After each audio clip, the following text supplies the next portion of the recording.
कांग्रेस अध्यक्ष सोनिया गांधी राहुल गांधी से ईडी पूछताछ के मामले ने अब राजनीतिक रंग पकड़ लिया है, जिसके चलते जहां पूर्व मंत्री जीतू पटवारी ने भाजपा पर निशाना साधते हुए मोदी सरकार पर प्रताड़ित करने का आरोप लगाया, वहीं चिकित्सा मंत्री विश्वास सारंग ने पलटवार करते हुए कहा कि नेहरू परिवार पूरी तरह भ्रष्टाचार में डूबा हुआ है।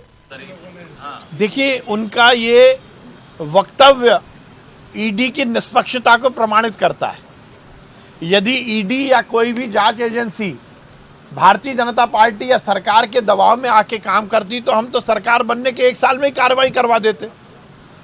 ये इस बात को प्रदर्शित करता मैं बहुत धन्यवाद दूंगा जिस भी कांग्रेसी नेता ने यह खुलासा किया है।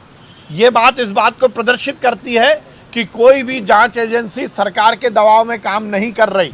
उसको जब प्रमाण मिले, जब उनको पूरे सबूत मिले, उसके बाद कार्रवाई की गई। ये तो बहुत अच्छी बात उन्होंने बोली। यदि कार्रवाई की जाती और कार्रवाई यदि वैमनस्य के कारण, राजनीतिक विद्वेषता के कारण होती, सरकार के दबाव में होती, तो फिर तो सरकार बनती, ओथ लेते और दूसरे दिन कार्रवाई हो जाती।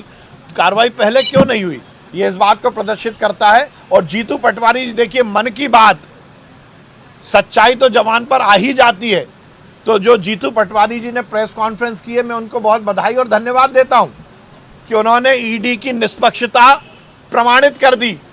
यदि ईडी ने भारतीय जनता पार्टी की सरकार बनने के 10 वर्ष बाद कोई कार्रवाई की है तो ये इस बात को पूरी तरह प्रमाणित करता है कि जब सबूत मिले, जब तथ्य मिले, तभी उन पर कार्रवाई हुई है, नेहरू परिवार पर।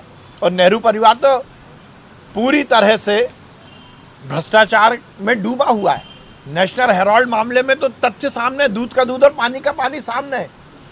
कोई एक कंपनी को आप खरीद लेते हो, फिर कांग्रेस पार्टी खरीद लेती है और कांग्रेस पार्टी नेहरू परिवार के ऐशो आराम के लिए उसकी करोड़ों रुपए, अरबों रुपए की प्रॉपर्टी को चंद पैसे में खरीद कर अपने ऐशो आराम की व्यवस्थाएं कर देती है। भोपाल में नेशनल हेराल्ड के मामले में हमें सामने दिख रहा है।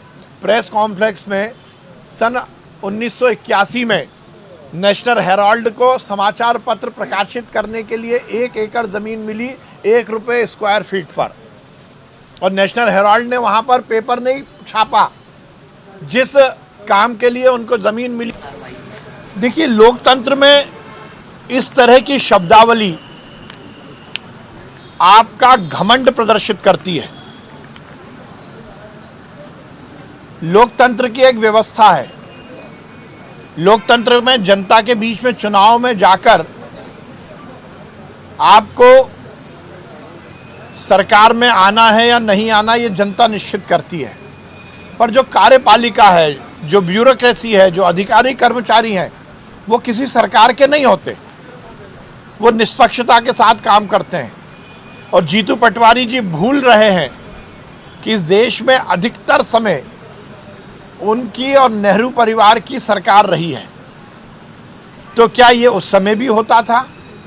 इस तरह से दबाव बनाकर अधिकारी कर्मचारियों से पैसा हम वसूल कर सकें, ये दबाव है कांग्रेस का। वो ये चाहते हैं कि दबाव बनाया जाए। वो ये चाहते हैं कि इस तरह से दबाव में लाकर अधिकारी कर्मचारियों से गलत काम के लिए उनको प्रेरित करने की कोशिश की जाए। मुझे लगता है कि लोकतंत्र में ये शब्दावली बहुत खतरनाक है। और देखिए, गालिब पहले भी कहते गए, मन बहलाने को गालिब ये ख्याल अच्छा है, दिल के खुश रखने को गालिब ये ख्याल अच्छा है। तो कांग्रेस के नेता ऐसा ही बोलते रहे, ना उनकी सरकार आएगी, ना वो लिस्ट बना पाएंगे।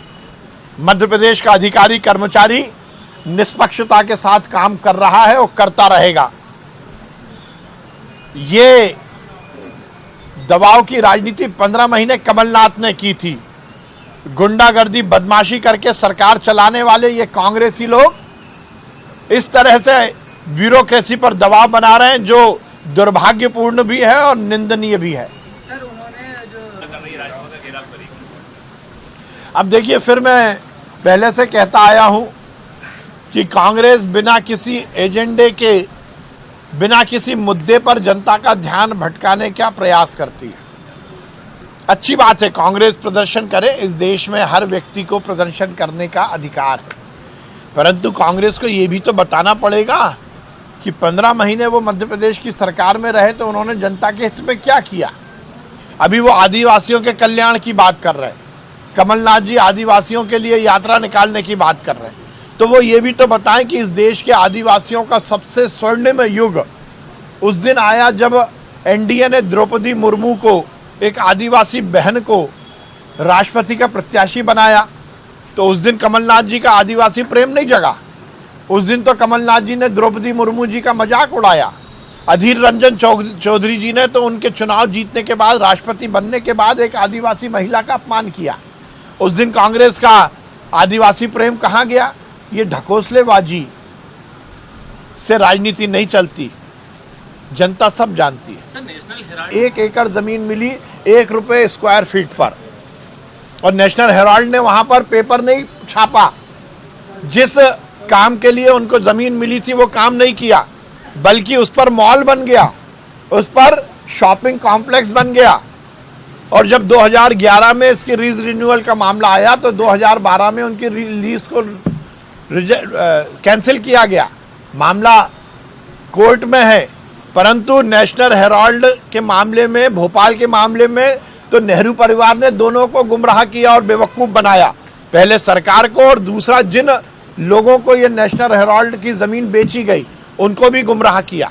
अब ये तो दूध का दूध और पानी का पानी सामने है। इसमें जांच एजेंसी क्या करेंगी? भ्रष्टाचार तुम करो, और गलती कहोगे कि जांच एजेंसी कर रही है। भ्रष्टाचार नेहरू परिवार करे और इल्ज़ाम भाजपा पर गढ़ दो। देखिए, इस देश का संविधान सबके लिए बराबर है। आप नेहरू परिवार में पैदा हो गए, इसका मतलब ये नहीं है कि आप संविधान से बड़े हो। राहुल गांधी और सोनिया गांधी ने गलती की है तो जनता के सामने इसको स्वीकार करना चाहिए। देखिए, फिर मैं कहूँगा, कलेक्टर के खिलाफ क्या टिप्पणी हुई है कोर्ट में, ये अलग विषय है। पर केवल जीतू पटवारी नहीं, कमलनाथ की शब्दावली हो, दिग्विजय सिंह की शब्दावली हो, वो हर समय यही कहते आए, चुनाव आप हारते हो, जनता आपको नकारती है, और ठीकरा आप कभी ईवीएम पर फोड़ देते हो, कभी चुनाव आयोग पर फोड़ देते हो, कभी अधिकारी कर्मचारियों को फोड़ देते हो। नगरीय निकाय के चुनाव में जनता ने आपके खिलाफ वोट दिया, आपने मुंह की खाई।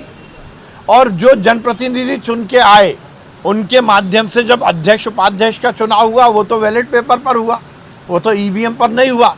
और चुने हुए जनप्रतिनिधियों ने अपने अध्यक्ष उपाध्यक्ष के लिए भाजपा के पक्ष में के लोगों को चुना, तो उसमें भी आपके पेट में दर्द हो रहा है।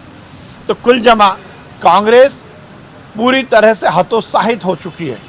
निराश नेताओं के इसी तरह के वक्तव्य आते हैं, नाच ना आवे आंगन टेढ़ा। हम खुद हार रहे हैं और अपनी फेस सेविंग के लिए हम किसी और पर ठीकरा फोड़ रहे हैं। ये नकारात्मक राजनीति का परिचायक है।